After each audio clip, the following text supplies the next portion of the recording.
नमस्कार. तुम्ही कितीही हेल्दी भाज्या, डाळी किंवा पदार्थ खाल्ले, पण जर स्वयंपाकाची पद्धत चुकीची असेल तर त्यातली पोषक तत्व आधीच नष्ट झालेली असू शकतात. आजच्या या व्हिडिओमध्ये आपण पाहणार आहोत अन्न शिजवताना पोषक तत्व कसे वाचवायचे, कोणत्या कुकिंग मेथड्स हेल्दी आहेत आणि कोणत्या चुका आपण रोज करतो. तर व्हिडिओ जराही स्किप न करता शेवटपर्यंत नक्की पहा. व्हिडिओ आवडल्यास लाईक करा, शेअर करा आणि सबस्क्राईब नक्की करा. चला तर मग जाणून घेऊ की कोणत्या अशा कुकिंग मेथड्स आहेत ज्या चव देतात आणि पोषणही.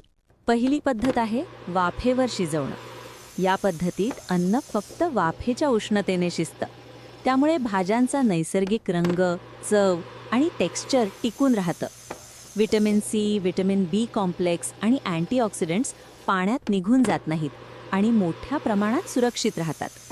उदाहरणार्थ फ्लावर, गाजर, बीन्स, ब्रोकली, वाटाणा किंवा पालक कुकरमध्ये किंवा स्टीमरमध्ये थोडं पाणी घालून जाळीवर ठेवून वाफेवर शिजवल्यास त्या भाज्या जास्त मऊ न होता योग्य प्रमाणात शिजतात आणि पोषण जपलं जातं. म्हणूनच वजन कमी करायचं असेल, पचन सुधारायचं असेल किंवा आजारी लोकांसाठी हलका आहार हवा असेल तर वाफेवर शिजवणं ही सर्वात हेल्दी कुकिंग पद्धत मानली जाते.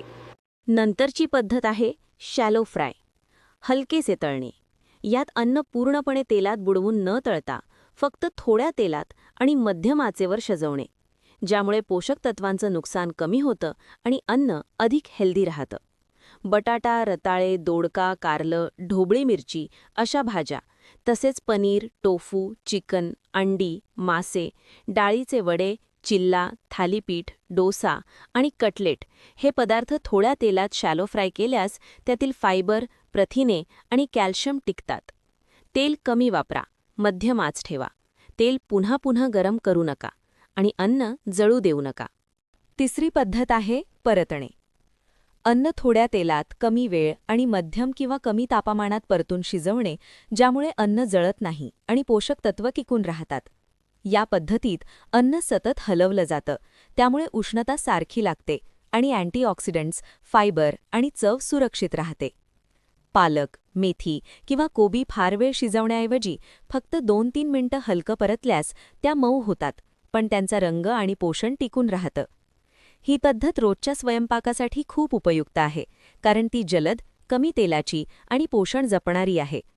म्हणूनच भाजी, उसळ किंवा फोडणी करताना जास्त परतणं टाळून हलकं सॉटेइंग करणं सर्वात हेल्दी मानलं जातं.